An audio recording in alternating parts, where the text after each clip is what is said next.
doesn't end well unless it ends. Can't just report the fucking obvious.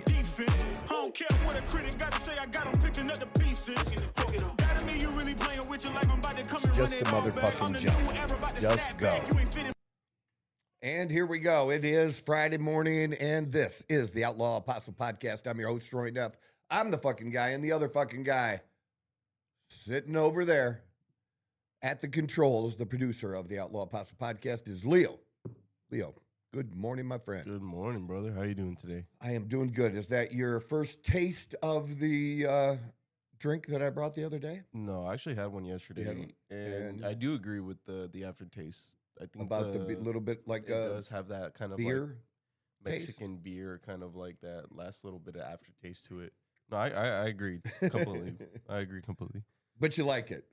It's all right. It's okay. I mean, I'll drink them. Good. That's all that matters. That'll work for it. A lot of stuff. There's so much stuff going on, and trying to pick and choose what I want to talk about was not easy. Simply because I've been getting wrapped up in so many different things. And I have spent a lot of time following Candace Owens and her being interviewed by some people, Nick Fuentes being in there a little bit as well, although I don't watch his podcast. I'm probably going to watch an episode or two, but I've watched his interviews. And I certainly do have an opinion of him based on those interviews. I really like what I'm just going to say it. I like what Candace is doing. I like the fact that her and Erica met, and that Candace is continuing on with the work she was doing. So apparently, at this meeting, she wasn't told to stop. It's that simple. So the stop that was created before that, when Erica was being interviewed by Barry Weiss, I think was a little bit different. And Erica looked a little bit uncomfortable in that and how that was all presented to her. And then I listened to recently the podcast of Piers Morgan and Candace, and talk about somebody that's really grasping for straws in interviews. He kind of a little bit got his ass handed to him by Nick Fuentes in that interview. I don't think he handled it really well. I still think what I think of Nick based on his answers. But I think he brought Candace on because Candace is number one right now. And she's hot and wanted to talk about it and wanted to be a little bit combative with her. And the one thing I got out of it, and that I think is very important, is he tried to press her on the fact that, well, what is your theory of what happened? And that's what I don't get from some people, is how do you not understand the process? What facts do you have? She's trying to uncover facts. She's looking at situations as any investigative reporter would, or any type of, criminal investigator, and saying, what looks out of place here? What seems odd? When people are asked questions, are you skeptical of their answers? Things like that. And then pursue those avenues. And those avenues sometimes lead to dead ends, and there is a legitimate explanation for it. But you don't know until you get there. But it's not wrong to ask the questions. And you don't have to know the answer. This is not a trial. That's what's used in court. They always used to say an attorney shouldn't ask a question of a witness that they don't know the answer to. That's fine at the trial when all the facts have already been gathered and you're trying to present your side, whether it's a defense side or prosecutorial side. Either way, you've gathered those facts. and you're going to present them. Candace is searching for those facts and checking off the boxes or scratching things out based on what the results are. And, if you don't have results, then you just leave that part open. We're still searching for more answers there. And I think I think Piers Morgan did a very, very poor job of trying to go after her in a successful way. I just think it wasn't successful because she did very well and she explained herself very well. And I've actually listened to the whole episodes, that other people do. Well, other people are saying this about you. Like, he liked to use that line. Well, others are saying, well, why didn't you listen for yourself? And what interested you in what she said? Maybe you would have gotten a better answer that way. But I've been following that very, very closely. The amount of information that I've been taking in across the board now on a daily basis was always a lot, but now it's off the charts right now. Just all kinds of different information coming at me all day long. I always have something on, at least in the background, as I'm doing other work, and just taking in as much as I can to kind of filter out and see what I want to present myself. What interests me that might also interest you, and give a different take when I can, like I did on the president's truth that he posted the other day, and give you a perspective from somebody who actually is a recovering alcoholic and addict and been sober for over 16 years, almost 17 years now, and why that should have been an important part in what the president said, and it wasn't, but it should have been. That's what it was really about. The Rob Reiner murder was about addiction, and the number of people I see making comments slamming on him as a parent, and that I've also commented on, it really bothers me a lot. And I you know what I hate too? I hate being put in a position where I'm having to defend somebody I don't really like. I don't like Rob Reiner in his politics. I just don't. But I liked quite a number of his movies. He did a great job as Meathead when he was on television. Did a great job. But I didn't like him or his politics or his Trump derangement syndrome. I didn't like that. And that's all fine. But now I find myself in a position where, I'm defending him, and I don't want to have to, but he deserves defense. And what I mean by that, as a parent, a number of people are attacking him and his wife. And first of all, Nick, his current wife, Michelle, was not who he had Nick with. That's not who he had his son with. And so she's only been Michelle, his current wife, who was also murdered, has only known Nick during his adult life and his adult struggle with addiction. And the young man, well, I don't know, you get in your 30s. I don't know if we're still calling you young then or not, but his struggled pretty much as I described my own from his early teen years on, struggled. And people making comments about them and their parenting skills. Does it mean, I just like to ask when people do that, does it mean my parents sucked? Does it mean my parents sucked because I became an alcoholic and an addict? My parents did the best they could. And I believe that Rob Reiner, and he did the best that he could. And he had money and resources. Tried every avenue possible. My parents were not responsible for my addiction. Rob Reiner's not responsible for his son's addiction. He's responsible for it. No matter what's happened in his life. no matter what tragedy, no matter what trauma, you're still responsible. If you're not responsible for the trauma that happened to you, but you are responsible for fixing yourself. It's very sad. We do damage too. We do damage to other people, and it's sad that they also have to go through a process and sometimes therapy to get better because of having an alcoholic or an addict as a close family member, as a husband, as they have a father or mother, they have a brother or sister, they have a child.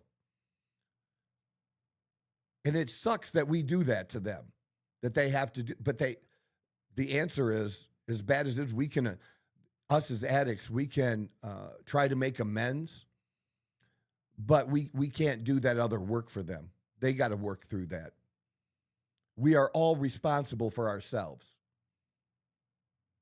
And it just really, really bothers me, the attack on the Reiners as parents. And that's just not the case at all. Just every time I see that, it just annoys the fuck out of me that you know absolutely nothing about addiction or alcoholism. And you're just spouting off with an opinion that has very little factual basis. Very, very little, because you don't have any experience. And that matters so, so much. And a lot of times, you know, just because you had somebody in your life, you think you know. No.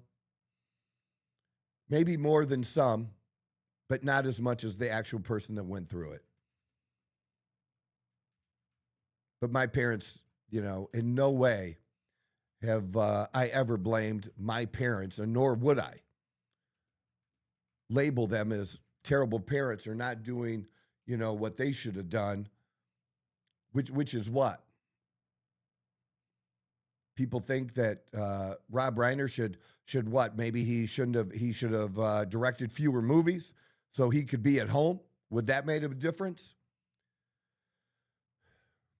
I seriously doubt it. You know, we go down the avenues that we go, and we have to own that. And it doesn't help when other people make excuses or attack the parents. You know, I just don't like the attack on parents, and we've been doing that too.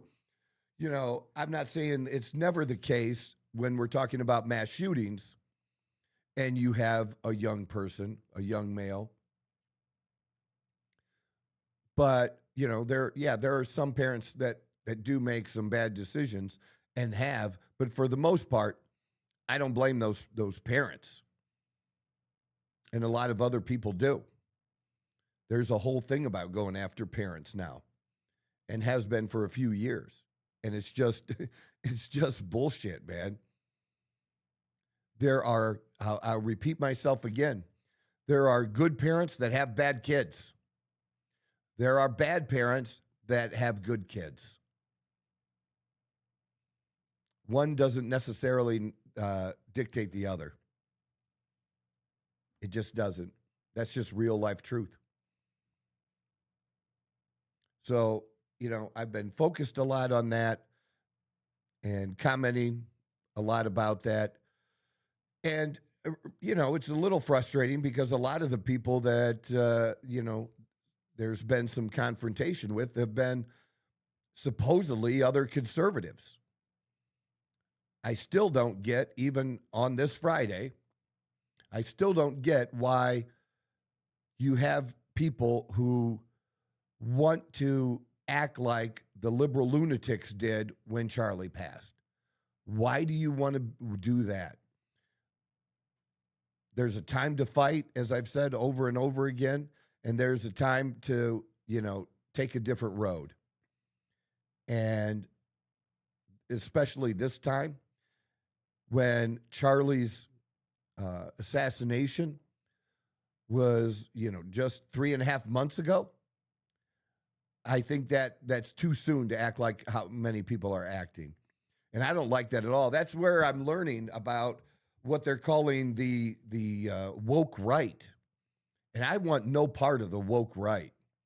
I want no part of the conservative movement of people who are victims. I refuse to be a victim. I just refuse. I will not be a victim. I do not complain. The only people who accuse me of something like that are people who don't know me and just have a couple small interactions on a comment on social media, because that is not a thing for me at all. And nobody would label that way that knows anything about me, would label me in that way. So that kind of leads into the next thing I wanted to talk about, because I think we maybe mentioned, and obviously you've heard it, it's been a big story all week, the Bondi Beach shooting. But what interests me most is this latest, already this quickly, that the prime minister is proposing new hate speech laws. So yeah, if you pull it up, I'll read a little bit of it. The Australian government is touting tougher hate speech laws in the wake of the terrorist shooting rampage at Bondi Beach in Sydney last week, including higher penalties for promoting violence and plans for a watch list of organizations that promote violence or racial hatred. You know, who's going to put the names on the watch list? We have seen a series of appalling attacks targeting Australia's Jewish community that culminated on Sunday in one of the worst acts of mass murder in this country has ever seen. It is clear we need to do more to combat this evil scourge, much more, Albanese said. The Bondi Beach murders were perpetrated by a father and son team of suspected jihadis accused of slaughtering 15 people at the Hanukkah festival. Police found homemade Islamic State flags in a vehicle used by the killers. Australian Federal Police Commissioner Chrissy Barrett said her agency would increase its scrutiny of hate preachers. Now, what I want to know with all this is, do they believe that hate speech in this caused it in this case? I think that's a pretty fair question. Do you really think hate speech caused this? Do I think that, certain speech can contribute to an environment and inflame some people? Absolutely. Absolutely. But I am such a person that believes in such free speech that I really want what is considered not free speech to be very, very limited. Very, very limited.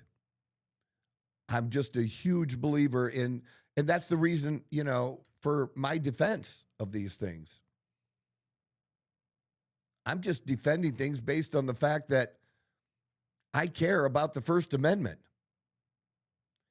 Even I will defend someone's speech that I totally despise.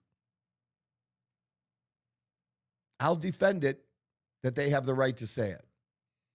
Just as I did with Jimmy Kimmel. I defended his right to say it. I also defended the right of the company to do whatever they wanted to do with him. What I didn't like was the administration trying to say some things in a way that they might do something. And there is a difference between online, at least in the U.S., online and television, because you have the airwaves, and they've always been regulated. So there is is a difference that's very important. But I do not want the government. That's the whole reason we have the First Amendment. And I absolutely despised what people were saying and doing and the vicious things that were said about Charlie Kirk. But they had a right to say it, and we had a right to respond to that. And even though it's something I think is absolutely terrible, Do I think that somebody should go to jail for it? Absolutely not. Should somebody potentially, lose their job for it? That's certainly a possibility. And especially if it's a private employer and not a government employer, right? We all have these contracts with our employer. Even Troy, I don't have a contract. Yes, you do. Just because you don't have a piece of paper, there's still laws. Okay, it just means you're an at-will employee. It means they can get rid of your fucking ass whenever the fuck they want for any fucking reason they want. That's a contract. If those weren't contracts, people wouldn't gather in unions and try to get a better contract. One in writing. That's one that's not just the others in writing too. One that's negotiated. It's just the truth. One of the features of the legislation pushed by Albanese is the establishment of a new criminal charge. Listen to this. The new criminal charge is aggravated hate speech. The fuck definition is going to be for aggravated hate speech. And that will be applied to religious leaders who promote violence.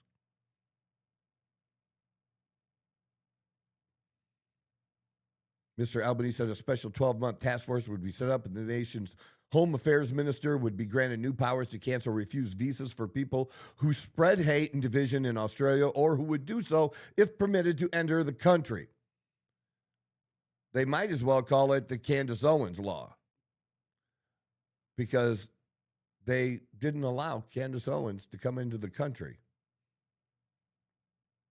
And I tell you what, I don't want to go to a country that wants to have laws like this, or I don't want to go to a country like that. I have no interest in associating or doing anything related to Australia or any kind of business. I just wouldn't.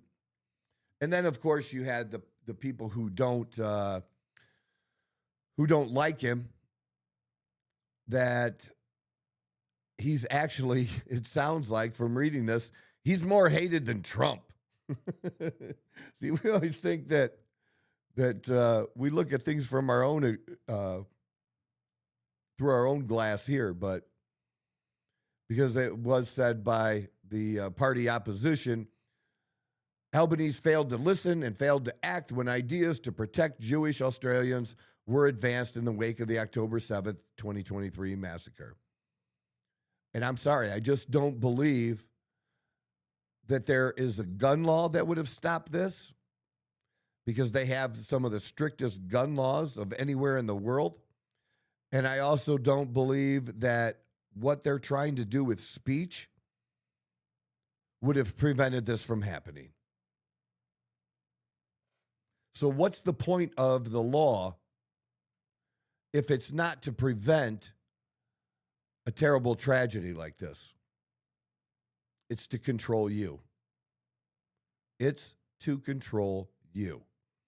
And why is it important with Troy? That's just Australia. That's not us. You know what?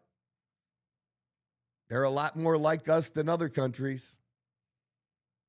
Just like the European Union, they're a lot more like us than others, than not. Things don't always happen here first. You remember this, you'll identify with this, Leo, with fashion and stuff, you know. New York and LA starts there and moves into the country. And it always takes a couple years to, kind of move through a little bit. You know what I mean? I'm not really that into the fashion scene, by the way. Just to give you a heads up, I was just got the chance to be on a fashion podcast. Yeah, but you got to listen to that stuff and follow it and learn about it, right? Yes and no. It was more about specific people more than the actual fashion industry. So you could be right, you could be wrong. I don't know. Well, that's good to know. But yeah, it takes a little bit. You know, they're much more in New York and LA. They're just quicker to adapt Are you to talking new about like, trends. oh, the trend? No, no, no. That's worldwide. But it starts in certain fashion places and kind of It's spreads. I mean, from it's not instant. from what I understand, it's very depending on who you follow in the fashion world. Uh, whether that be L.A., New York, Hmm. Texas, Milan, France, wherever the fuck Yeah, it be. that's what I was referring to. Yeah, Yeah, it's more of like who they people follow. Okay, yeah, yeah. Then yeah, yeah. yeah. I mean, sometimes things get. Sometimes things move quickly and trends move quickly and then kind of peter out, and then other ones kind of build over a number of years and Oh, and I mean can that's it always just been gets more fashion. popular. Yeah, it's Fashion's always always getting been that way. recycled. Yeah. Yeah, Oh yeah, yeah. and then the recycling for sure. If you keep your stuff for 20 years, that's probably about right, about a 20-year cycle. Just like they're doing with the wide bell bottom type jeans now, and just pants and clothes, and this isn't the first time we've seen it. In my lifetime, I've seen it 3 or 4 times. So that would be about right. Being 57 3 times, right? Something like that. But yeah, this is I just think it's crazy for these people to and this plan that this prime minister has come up with. There's some they want an even tougher laws against hate speech. I'm just so skeptical again about any hate speech laws, honestly, any. And that's I guess what I'm focused on and what's happening there. And I don't blame the guns, and I don't blame the speech. I believe that they're just some terrible individuals. There's some evil individuals out there, and these were two. All right. I wanted to hit on Trump and the economy a little bit. We have that one.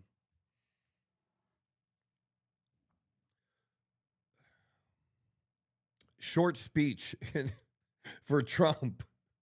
Like 20 minutes is short for this guy. Dude, yeah, he only spoke for 20 minutes Wednesday night, Good for him. right? And he did it like super fast. What I didn't like is that's one of the few times, he doesn't seem to use a teleprompter very often. And I realize in certain settings you have to, but in this one you did. Um, and it just seemed very sterile to me. And he just pushed through it very, very fast. I don't know if this helped or I don't think it hurt him to do this primetime address, but I don't know that it helped him in any way. The things he said about inflation, and now that the day after, which was yesterday, we finally got new inflation numbers again, and they were lower than expected. They were really expecting between 2.9 and 3%, and they came in at like 2.7. So the idea that tariffs have increased cost on certain items, but overall tariffs have not made or pushed expenses higher in general, or gotten us this crazy inflation. And I think that's a good thing, especially if they continue to cut interest rates and make a bigger move to cut interest rates, that they're not, that it would still be a good time to do those things. There's some negative things about that as well. But, it's tough because there's two things. There's the political game of the economy, and then there's what should we really do to save the economy, to save the American people. There's that plan. And the plan that gets pushed aside too often is the plan that would actually fix some things That's the plan that gets pushed aside because everybody's worried about being reelected.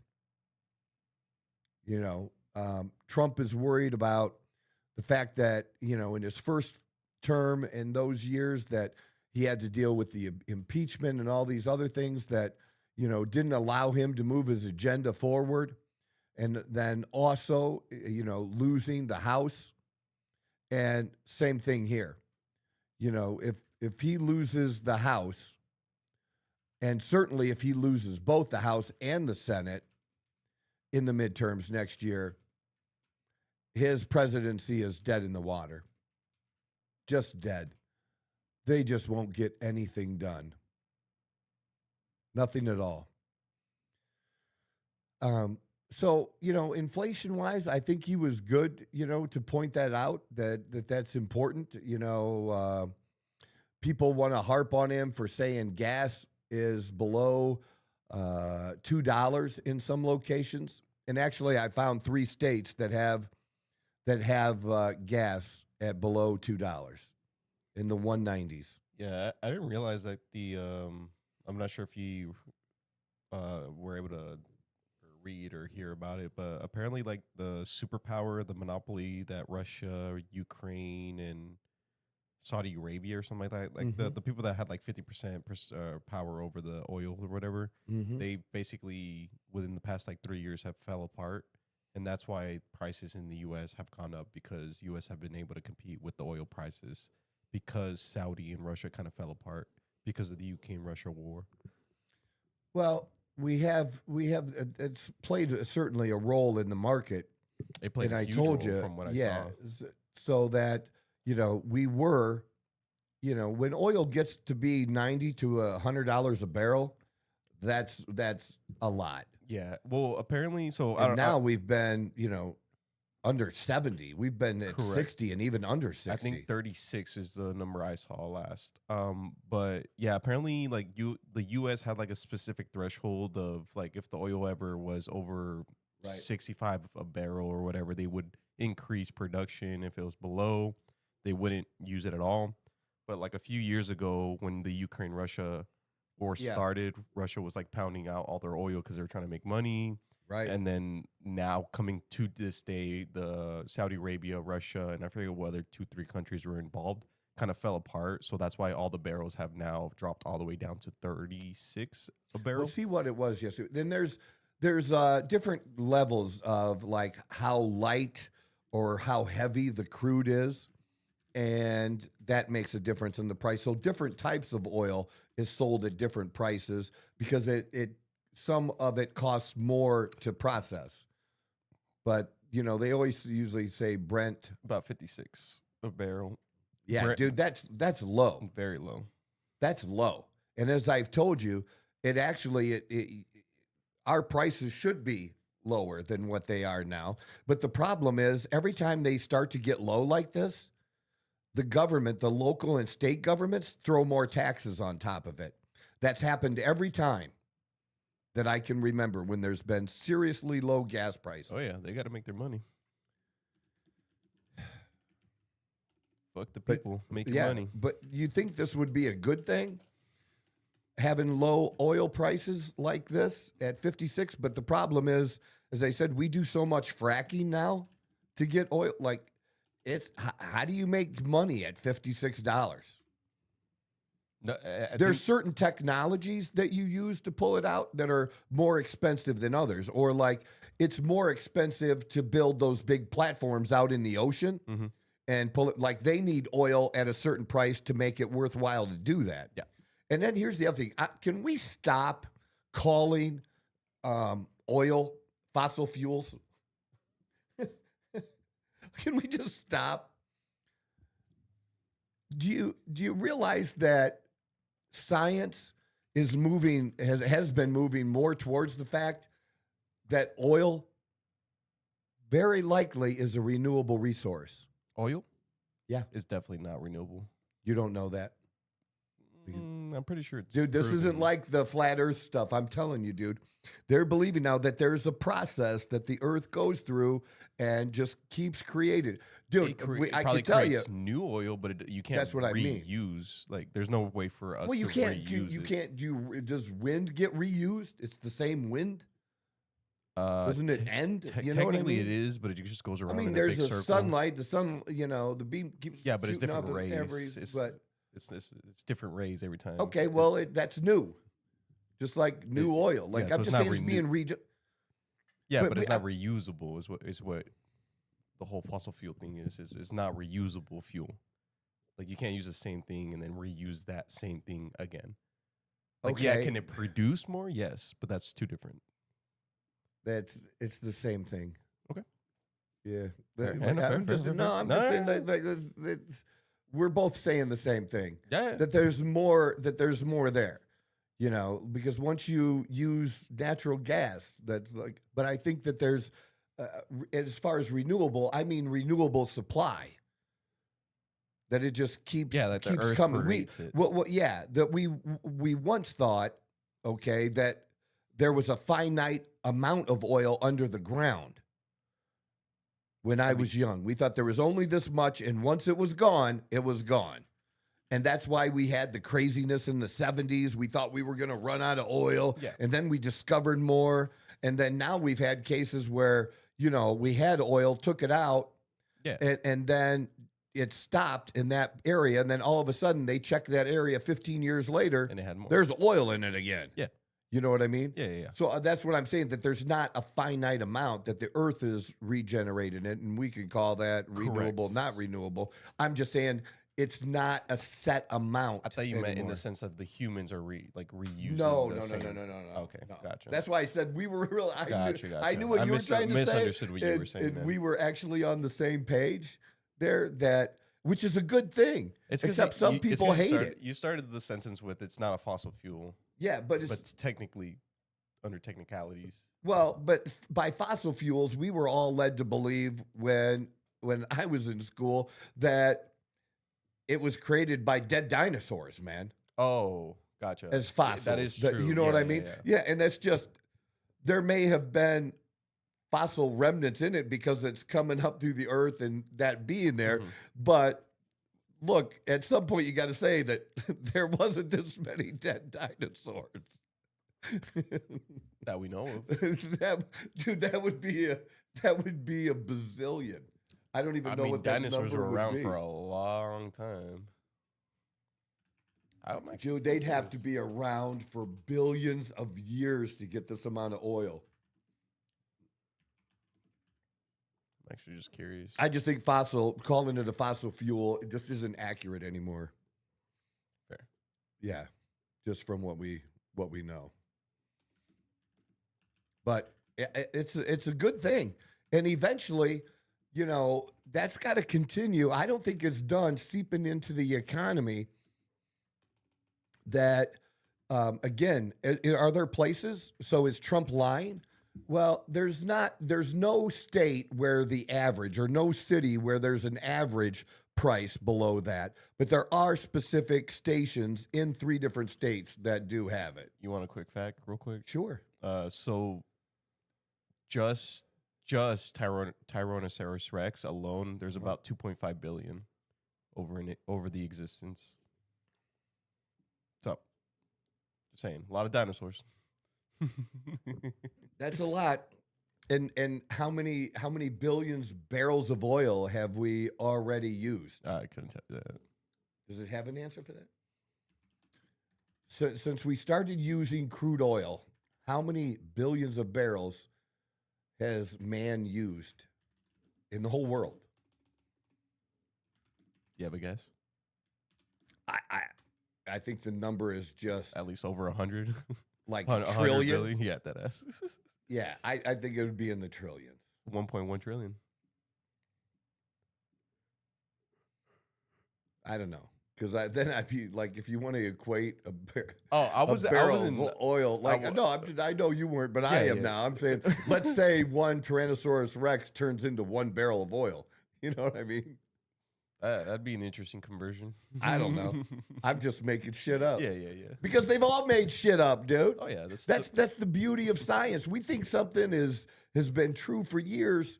And what would man think in the beginning when they got that? They didn't know what this black sticky shit was when it first came out of the ground. Nobody knew when it first came out that it would be one of the greatest resources ever known to man. I mean, without oil, civilization would not be where it's at today. But yet we want to hammer it like it's the worst thing. And here's the thing I said that we've totally missed on, and that's now totally coming true. Now that Trump has been getting rid of a lot of the rules. Am I still? I can't hear myself now. I don't know. Something happened. There it's. I can hear myself now. Okay. So one of the things that the Trump administration has been doing has been getting rid of certain regulations and things like that to just make things go a little bit smoother, go a little bit easier, and that's going to produce more productivity, help things go along. And this is just, this is one of those things that I think is very, very huge in this. I had another way I was going to go with that, but I messed myself up with that. No, it's not your fault. It's me being where I am on this. I wanted to take it another direction too, but it is what it is. Here's the other thing I think. Yeah.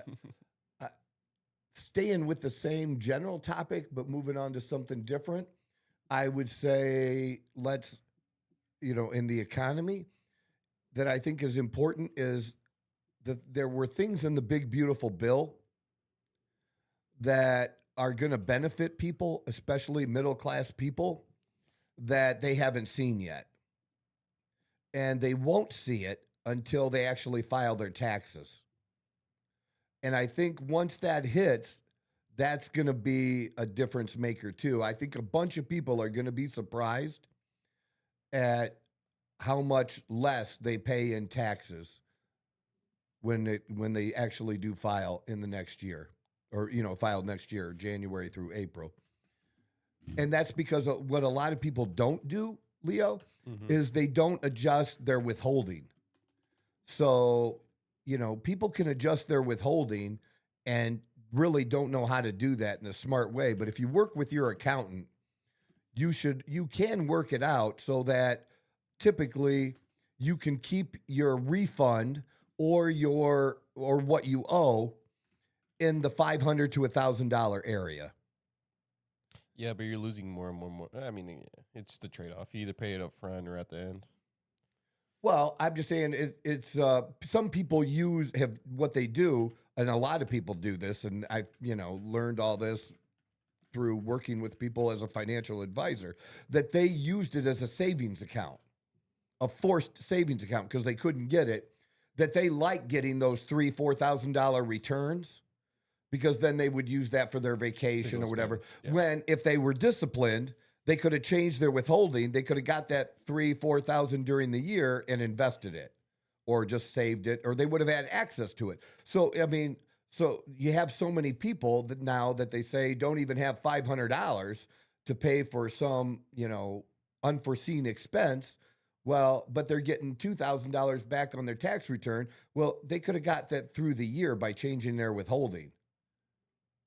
And people just don't know how to do that. You can change your withholding as much as you want. It's just, but again, it's just like more of a preference at that point, right? It's like, would you rather have but it one preference monthly, or would you like to have it right? And the majority of people would rather have it one large sum. But I'm saying that's not optimal. That's not the most money efficient. There is no financial advisor that will say otherwise. I promise you. That might be somebody's preference, but that's because they're doing that because they suck at saving. Yeah, I was about to say that. I think that's just the common way of it being done. Plus, the idea of you getting less per paycheck because that's just what it looks like to people. Is the common people are going to look at it and be like, "Oh, I'm getting less per paycheck. I'm not going to want to do that." I don't understand getting less per paycheck. How Because of would the they get less? withholding, the percentage changes, so that comes out of your paycheck. Okay, but if they change their withholding they change their withholding. I'm saying to get more money back. So, but then Their check would be then you bigger. pay more. No, at the you end of don't. Are you sure? I don't know. I'm okay. We got to do the math here. So let's just say on $1,000, your withholding is $200, right? And then if you decide you don't want to change your withholding and you're only withholding $150, so in the one instance you're getting $800 back, in the other you're getting $850. You're taxed based on the 1,000, not how much you get back or don't get back. How much you get back or don't get back, the only thing that matters for is what you owe at the end, or you're going to owe whatever your taxes are. Correct. And you either over withhold or under withhold. And I'm just saying a lot of people over withhold and they could get that money. But because they do that, I'm saying they're going to get a surprise in April, a good surprise. A good one, yeah. Yeah, they're going to get a good surprise because, instead of the normal $2,000 they get back, they're going to get $2,800 back. Mm-hmm. They could have got that during the year, but they didn't. But that's fine. But I'm just saying that's going to play a factor in people's mentality on how good the economy's doing because they don't see it yet. Yeah, but that's what I'm saying. Like you either, but you're not going to be. You either get more at the end of the year, or you get little by little bit more every month. Yeah, that's true. Yeah, I'm just saying it's better to get. But that's what I'm saying. A lot of people, but they don't do that. Yeah, that's what I'm saying. In their head, they're going to take their more monthly paycheck over a bigger pay at the end of the year because they don't have to wait for it. Because if it's the same number, you're still getting the same amount. You're why would you want to wait till the end of the year? But they do. Yeah, no, 100%. And they do wait. That's my point. Why do you want to wait? The better financial thing is to not wait, is to take it up front, withhold less. I think it's just like the norm, I guess, is it not? Like the taxes No, kind of thing. People don't even understand it to even talk about it, man. Yeah, they don't even understand it to even know that's a thing. Yeah, because I mean, you because saying that I would do that. About, I would do that with their plan, and then what I would do is I would work with the accountant that they were with, and we'd make the adjustments in their withholding with the accountant for the coming year, so that they didn't get $3,000 back at the end of the year. They were getting, $250 a month, extra every month, and we had a plan for where that was going to go. We assigned it to a place so that they. The other so thing, they though, didn't see it. You know what I mean? Like a lot of companies do offer, like they'll match the withholdings. So like match the withholdings. Or am I thinking of something? That's else? 401ks and stuff. Oh, yeah, they're not matching withholdings. You are correct. But then what I would also have them do is do like a mid-year or late summer. Go back to the accountant and say, well, this is how much overtime I've worked. This is what I'm on track for now. Is my withholding still good, or do I need to increase it or decrease it to keep it on target based on what they're doing? But that takes a little active role in that. And I'm just saying most people don't do that. That's what we did working with people and creating a financial plan that was beneficial to them, Yeah. And I'm just saying, the bottom line is there's going to be a good bonus come tax time in people's checks, and not everybody's, but a lot of people who pay taxes, there's going to be a nice benefit for those people. And this idea that it was just the rich is just bullshit. And you're going to have people feeling better about where things are going. They're going to see more money versus, maybe you haven't seen prices come down, but we want to, and if that's not happening, we want to see wages go up. And we want to see taxes go down. That's what we want to see. And that can create a positive environment. And I think we're going to get that. I think that it takes some time. One of the best economists, if you ever get a chance to listen to him anytime or see if he's been interviewed recently anywhere, the one economist that's maybe one of the most important ones besides Sol is Arthur Laffer. Arthur Laffer is, I think he's 85 now. And I saw him not too long ago in an interview. Man, that dude, he is still so bright and so smart and still so he talked like a 55-year-old, not an 85-year-old, your typical 85-year-old. You know what I mean? Hmm. He just was that good at what he does and one of the all-time best economists. So like it matters who you follow. And he's definitely one that I follow. Um, and being able to kind of grow your way out of the problems that we have. And he came back to, and he even pointed out, the Bitcoin thing again. It, establishing Bitcoin with our making that like what we used to do basically with the gold reserves can be a big, big change, big change to getting our finances back in shape. And I hope that it happens sooner rather than later. But it's very tough because, like I said, what you have with the government right now, it's very hard for me. Let me give you an example. I like that the president is giving out this $1,776 check to military people. Everybody's going to get a bonus check that's in the military. And because there's the big 250 anniversary next year, so, 1776, that's the amount that he's given people. It has some significance with the year 1776. Get it? I like, because I think our military is dramatically underpaid, way underpaid.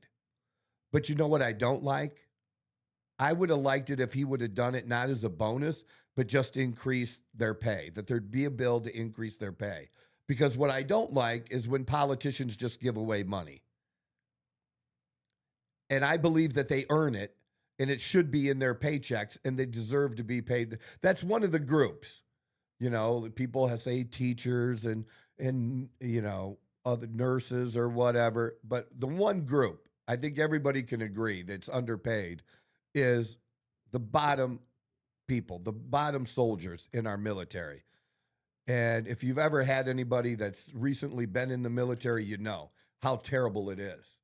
And yeah, they get food, kinda, they get a place to sleep. They're also on, unless they're given leave from the base, they're basically on call 24 hours a day. You are a soldier 24 hours a day. And when you leave, you're still a soldier. If they need you to come back for some specific reason, even though they gave you permission to leave for that week, your ass is coming back. They own you. And I've just seen it firsthand in the last few years, what they do and how they work their food, and they're paid, and then they have to, what they pay for their food gets deducted, but they don't have access to it. It's a fucking mess. So that's the conundrum I get in. Yeah, I'm glad they're going to be getting these checks because I think they deserve it. I just would have, I would have liked to have seen it done in that they're getting paid better instead of trying to, buy off the military for votes or buy off young students. We're going to pay your college loan off, so we want your vote. That's how I look at that. And that kind of shit has to end. Letting politicians use your tax money to buy votes needs to motherfucking end. And we have allowed it for a long time. And both sides use it. They both do. And that's why I said we have the one instance is a new law or, a new policy, or whether it's healthcare, anything like that.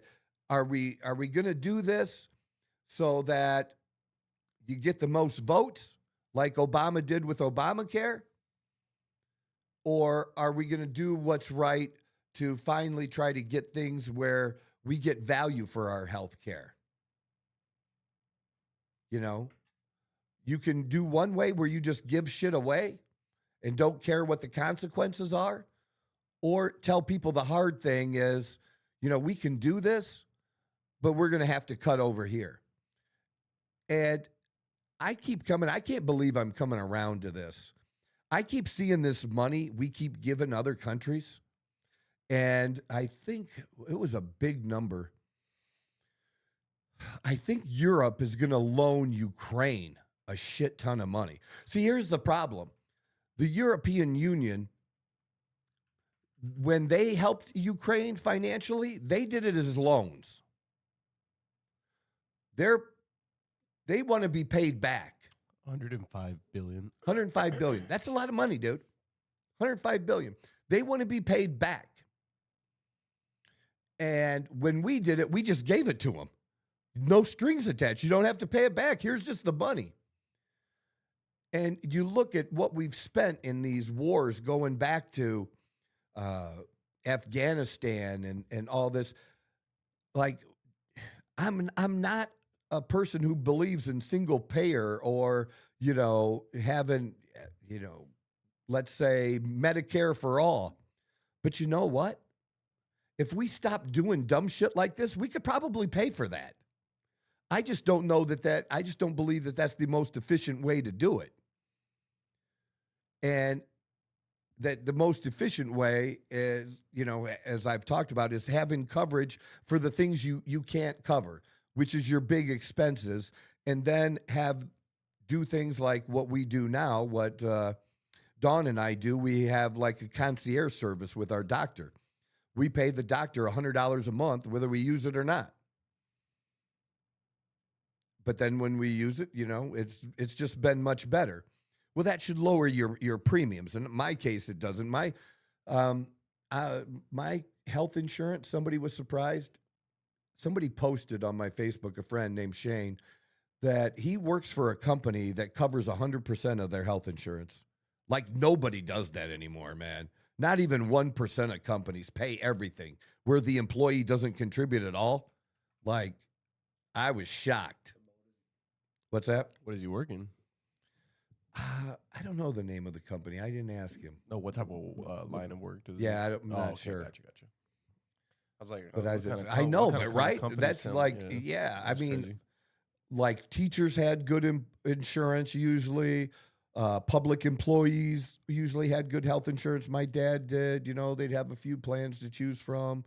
But they even had to make small contributions, let's say $50 a week or something. You know what I mean? At least something.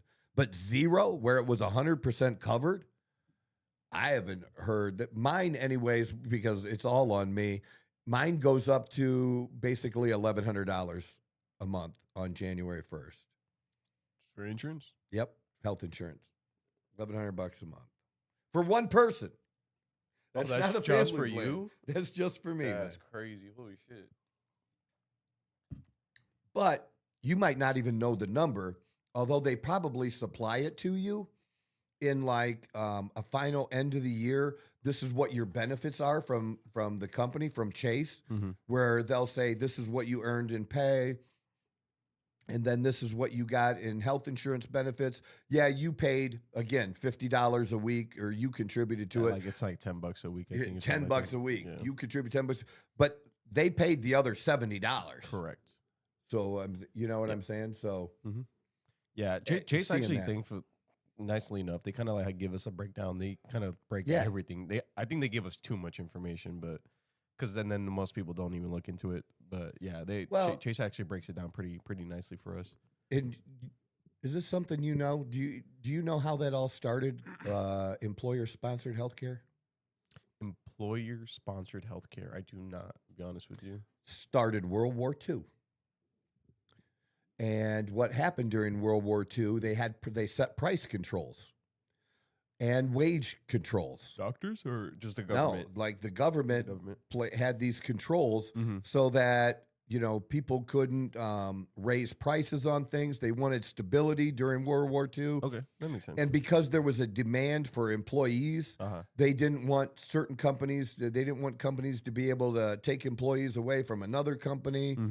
So they had wage controls too. And so then the workaround that, what companies started to do back then was offer healthcare benefits. So like, I wasn't allowed to increase your pay, but I'm giving you this bonus of free healthcare. Free healthcare, yeah. And then eventually employees had to contribute to it and stuff like that. Things have changed, but that's how it all went. And that's one of the things people need to consider now is what if you had that money instead that the company just paid you that money instead of them doing it. That would never happen though. It could. I I'm just saying I don't see that happening. I mean, the number one, money maker in America is medicine. Yeah, that's true. I'm just saying a different way to pay for it and get it, so that people have to pay. See, people don't pay attention to it now, Leo. Because like you just referred to it, that too much information. They're not even looking. Look at it. Yeah. And they do the same with their bill. I mean, I can tell you, I do it. They break it down into like 50 different things. If they send me a bill and break down the expenses, I'm not going through that line by line to see if it's all legit. Because sometimes they put in there, oh, they gave you this medicine this many times, and they didn't really give it to you that many times. You know what I mean? There's no incentive to like tell the truth. Yeah. Yeah. Or like I said, look at the hospital when my knee was fucked up, right? And if I paid for it out of pocket, it was $300. If the insurance company paid for it, it was $1,000. That's what I'm saying. Gotcha. Is being able to have a system that takes that into account, where people are going to make healthcare decisions more like you do when you purchase anything else. What is the value am I going to get? Do you want something that's like a car that's just going to get you from here to there? Or do you want one that's a little bit nicer and leather seats? Or, what is it you actually are looking for, want? Like to your specifics? Right. And, find what works out best for you. This is a service. It should be like any other service. You should know what the real cost is going to be to do something and be able to compare that to others. There's at least 2, sometimes 3 healthcare operators in an area. One may be a little more dominant than the other one, but usually there's at least a minimum of 2. And if you can compare them, you might say like, yeah, this one costs more, but we feel like their doctors are better. Or this one, the doctor really doesn't make a difference. It's the same. You're just treating a broken arm. So anybody should be able to handle that. You're going to go to the place that's a little cheaper, kind of thing. I'm just saying that's what I'm kind of thinking, that, that's the whole conversation you get into with healthcare and what are ways to do that. And some of those ways are, private doing that, because that's how we used to do it before. We only did it this other way because of the situation that I told you. Is that working today? Or, like I said, why don't we as a country determine what we want to pay for and what we don't want to pay for? Because there's a handful of people running that place. Yeah. We got to do. I don't know. I got to be on a rampage about this stuff. I really think we need to push that, and that should be an area where more people can come together and stop fighting over dumb shit they're just trying to distract you with. And what's a better way to do these things? What are our real priorities? In both parties, we should expect both parties to lay that out for us, over the next year as we go into midterms. What are the things we need to really be spending money on? What do we need to stop? And I think there's a whole lot of us out there that it doesn't matter what your party is. You're tired of money going to other people to help other people that aren't Americans in other countries, or helping people that come here. If you come here, you should be able to sustain yourself, within 6 to 12 months, or go the fuck back. You shouldn't be able to come here and get on an assistance program right away. That just shouldn't be a thing. Do you know how many people used to come to this country and have with almost nothing in their pocket, and then they stayed with some relatives, and then they got a job, and then they worked them way out of that? and it was worth it to them because this is the greatest motherfucking country on the face of the earth. And they didn't have a choice because there wasn't a handout for them to get. They had no choices. We didn't have those kind of handouts then. The people who came here had to contribute, and they came here to find something where they could contribute, whatever that may be. But this idea that we should just allow anybody and everybody in, that needs to go away. It does matter a lot. And well, we'll throw this up there since you pulled it up. You remember that Michigan judge? Remember Hannah? Well, she was found guilty. She was the judge that helped an undocumented man slip out of the court and try to avoid ICE. And then they had to, get him down in the street, which they did, which just makes things so much more dangerous. Wisconsin judge, this is ABC News. Wisconsin judge accused of concealing an undocumented man to prevent his arrest by immigration authorities was found guilty of felony obstruction. Milwaukee County Circuit Court Judge Hannah Dugan charged with 2-count federal indictment that alleges she obstructed official Department of Homeland Security removal proceedings, knowingly concealed the man from immigration authorities at a courthouse in April. Dugan was found guilty of obstructing federal agents and not guilty of concealing an undocumented immigrant from arrest. What's it say then next? Jury deliberations got underway on Thursday. She pled not guilty, could face up to 6 years in prison if convicted of the charge, according to federal prosecutors. Dugan encountered federal agents on April 18th to arrest Eduardo Flores Ruiz, who was appearing in her court that day. Prosecutors say that after speaking to the agents, Dugan directed them to the chief judge's office down the hall and then sent Flores Ruiz, an attorney, out a non-public door in an alleged attempt to help him evade arrest. Officially, later was captured. During closing arguments, the government portrayed Dugan as a frustrated, angry judge and asked the jurors to hold her accountable. The defense, meanwhile, argued that the case is an unjust prosecution that is riddled with doubts and based on assumptions. Yeah. She don't look too happy in that drawing, does she? That drawing's probably better than a photograph of her, though. All right, keep going. During the week-long trial, prosecutors produced transcripts, audio recordings. They said showed Dugan telling her court reporter that she would get the heat for showing Flores Ruiz and his lawyers the side exit. Dugan did not testify during the trial.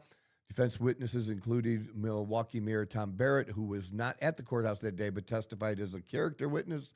After the defense rested, Judge Lynn Adelman denied their request to dismiss the case. The Wisconsin Supreme Court suspended Dugan in the wake of her arrest. Flores Ruiz, a native of Mexico, was charged with unlawful entry into the U.S. He was sentenced to time served earlier this month after pleading guilty to the charge. Federal court records show, DH said last month, he had been deported. So he's gone. And she lost. Well, at least on one of the charges. And should have. That's there was another story too where what was the other one of the government just releasing somebody? I thought I saw they just released somebody and then they committed a murder a day later. Let me see if I can find that one.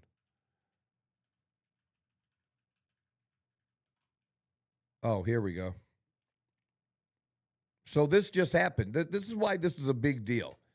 When they have these people in custody and the Department of Homeland Security, when they know it, or Border Patrol and all of them that are under that, and say, hold them, we'll come get them. And because they don't want to comply, they send them back out, and then they have to search for these people in the streets.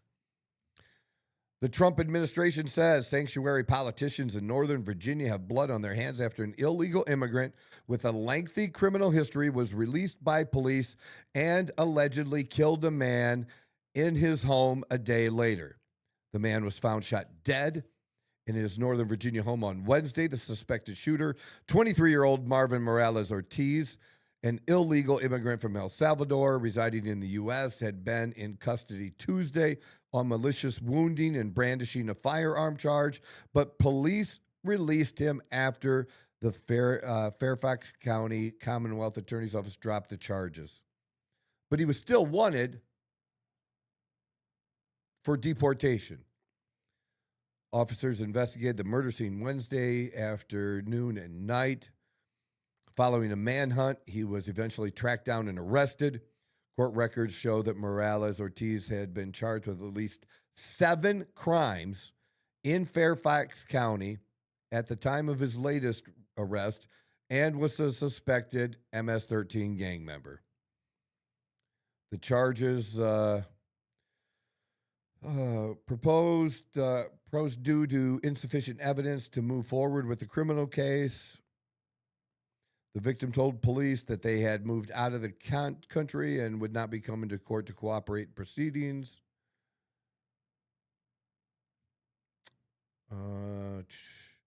Both Fairfax County Police said, and the prosecutor's office, that the decision on whether to follow Immigration and Customs Enforcement detainers ultimately falls under the purview of the sheriff's office. So again, even though they weren't going to, of this latest arrest, even though they weren't going to prosecute him, the ICE did have a detainer on him. Hold him and we'll come get him. And instead, they just released him. And then he killed someone. That's due process. Part of due process is holding them and detaining them. That's part of the due process. You're violating due process and you're putting the community at risk when you just fucking release them. It's just insane that we do this. All right. I don't know. I'm ready to have a good weekend. That's what I'm ready for. There's a lot more, but hey, it is what it is for a day. And yeah, I'm looking forward to a couple good meals this weekend, some good football tomorrow. We start tomorrow with the playoffs. Yep. Oh, wow. We're a lot closer than I expected. Yes, we are. Right now, we're just playing stupid. Man, dude, you should have seen the names of some of these recent bowl games that have been played already. It's the craziest names, man. Crazy sponsors. And I'm just wonder, what is it really, the money, how much are they paying and what kind of financial return do they really feel they get? It just doesn't seem great to me. I don't know. You want to do something a little fun right now? Yeah, sure. It's let's see your predictions for the college. Let's start up top here. All right, so we're going the first round. First round. All right, We got James Madison. like, and make sure we Oregon. got to write these down, right? So we can see if I was right or not. I can write them down. Oh, perfect. Here, I got it.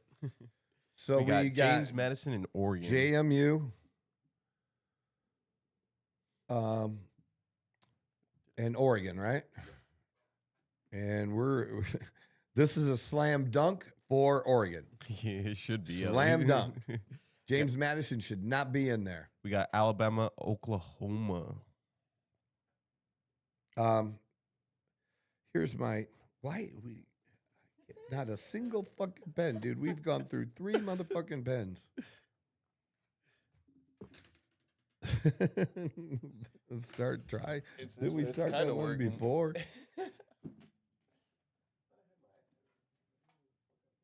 So Alabama, Oklahoma. the Okies. Here's the thing. Of course, I'm going to take Alabama. Yep. But But I'm going to say this. I would not be surprised if they lose that game. And interesting enough, here's what else I'm going to say. And see if I go with the same prediction after this. But I'm actually going to say that I believe that whoever wins the Alabama-Oklahoma game, It's gonna win the entire thing. nope, but they're going to beat Indiana. Oh, You see what I'm saying? I get you. Mm-hmm. But we'll see if I still feel that way after I see Alabama and Oklahoma play. Yeah. Tulane and Ole Miss. Look, Ole Miss Ole is Miss. going to rock their world, even though their coach is gone to LSU. They are going to rock their world. And then Miami and Texas. Yeah, Ole Miss, yeah.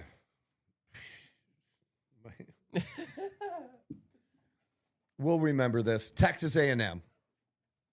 Texas A&M is going to take out Miami for sure. I got markers. You got markers. I got Markers work. So funny. Texas A&M, Miami. We're going with Texas A&M. These are not against the spread either, people. All right, If so you do play these, play the money line. So you have Texas going up against Ohio. Now, I'm going to wait on those. Let's do it as we go. All right. So Let's we'll do it wait as we for go. the But ones go for next down week. a little further. I do want to see. No, that's too far. Right there. Because I got tickets to the Fiesta Bowl. So who potentially am I going to see at the Fiesta Bowl? You have Ohio State more than likely, and So then Ohio State at Georgia. That'd be a Georgia. hell of a game, that dude. will be a good game. And then I mean, That you might even get to see Ole Miss go or against Ohio State. or Ole Miss and Ohio State. I can't see either Miami or Texas beating Ohio State. No. And I don't know too much about college Right. football, but I can see But that. it means I'm going to see a pretty good fucking game on January 8th. And then January 19th, we're headed to Miami for the national championship, Don and I. So we're going to be at those two games. Last year, the Fiesta Bowl was a quarterfinal game, which is the All-State and Goodyear, so they kind of rotate them. But this year, the Fiesta Bowl gets the semifinal. And so we're going to see a good game. I'll have fun going to that Hell game. yeah. You know, even though I'd like to see one of my teams play, like Alabama and Notre Dame. That's still in my crawl about Notre Dame because they finished number 9 in both the AP and the coaches poll. So how in the world you finish in the top 12 poll wise and don't get in makes zero sense to me. But my first reaction up on the upside. But we're just going to go with the first round here. So my first reaction is going to be. So you're gonna have Oregon versus Texas. Yeah, my first reaction is Texas Tech. Okay. And that would put Texas Tech in the. I would put Texas Tech in the championship game. Really? Okay. Yep. So you're If I had to pick now, who I think who's would do getting that? to the Yep. All right. So we would say, if we did do it, okay, let's go through the rest of them. all right. Yeah. So I said Oregon, go back up. So we got Oregon. Yeah. We got the top, yeah. Okay. So Oregon, Texas. So Oregon, Texas, and I'm picking Texas Tech. Okay.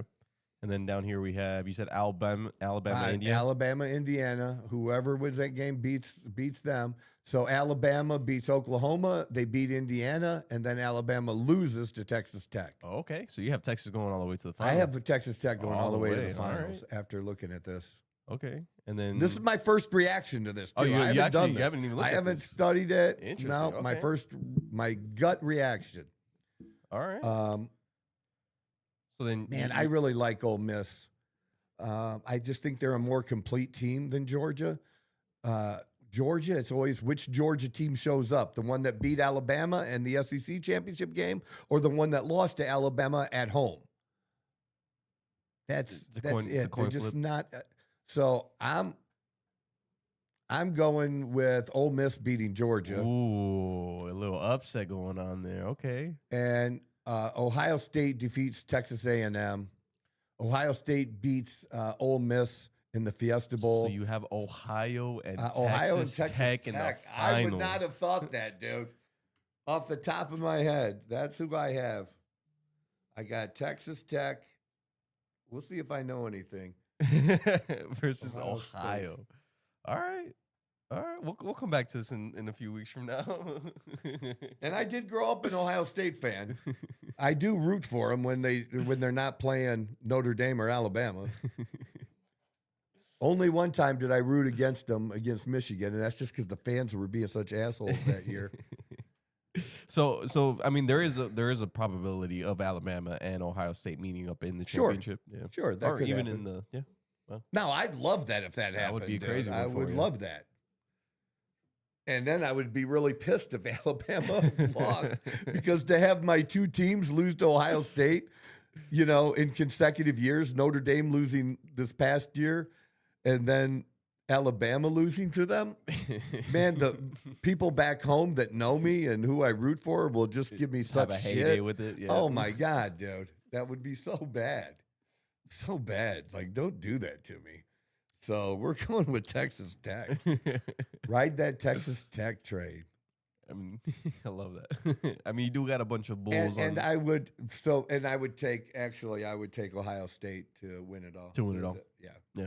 Okay. Yeah, because I didn't say, did I just said them two in there? I didn't say. you. I believe you. Oh no, you didn't. I Yo, you didn't- didn't. I You didn't didn't. say So you're Texas saying Tech. so Texas, Ohio in the final. Ohio takes it. You have a score prediction? We're telling the future here.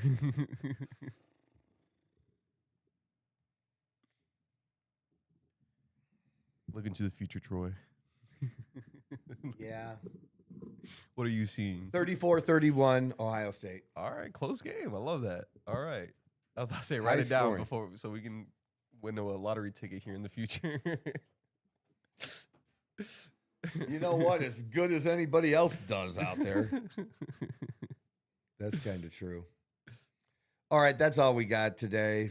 The other stuff, we'll start fresh next week, and I got to get focused. I just had so much information. There's a in my lot. fucking There's head. a lot. There was a lot. Other things I wanted to talk about too, and I just gotta. I'm working on me right now. That's what the goal is, people. We're working on me and to get the flow, and I'm working on things behind the scenes that you don't see, so I can put the time in to be more prepared and not just be totally off the cuff. Because I am a lot off the cuff, okay? I am. That's just how I've always been, but a little bit more detailed in that. And I really appreciate the people that watched on Wednesday. You motherfuckers are great. I don't know what happened there, but that was good. It wasn't live, but later it hit with people checking it out. And hey, appreciate that. Appreciate that love. You have no idea how big a deal that is. It might not sound like a big up number. to 324, by the way. And it was just at 200. So 320, that's usually those were numbers we'd get when I was by myself in Mexico, right? Yeah. Or something like that. And I forgot to mention to these Yeah. before, but I will start, if this is something you're open for, Mhm. that we'll start doing a quote unquote segment where we read off comments that people left off, because we've been getting a lot of comments recently. Yeah. So on Monday we'll I don't know if you want to do it at the beginning, in the end, in the middle, but we'll go through, read some comments off, and have you reply to some of the people. Sure. We can do that. That'd be great. Perfect. Because got a lot of comments. We got 20 comments on that one episode. So Yeah. You know Alone. what? And then if we do that, and we have a bunch of go shorts in there, and stuff like that as well. you And we'll know, reply. if we can comment in there. Yeah, we will. No, comment now and say, like, look, tune in on Monday. We're going to go through and answer your, Okay, yeah, question. definitely. Get them to come back. Definitely. That'll help too. I'll run through and do all that. Yeah. Awesome. So we're putting in the work. We're trying, people. We appreciate you giving us the time to grow and to learn. And that's just how it works. And I hope it works for you, to do the same thing, to figure something out, to go after it, to not quit. Don't give up. Keep driving. This is the Outlaw Apostle Podcast. I'm your host, Troy Neff. I'm the fucking guy. Whoa. Who knew I would make it this far? They hated, they never believed me. Yeah, I would never drop the ball. I know I make it look easy. Yeah, Mayweather with the defense. I don't care what a critic got to say. I got them picking up the pieces. That to me, you really playing with your life. I'm about to come and run it all back. I'm the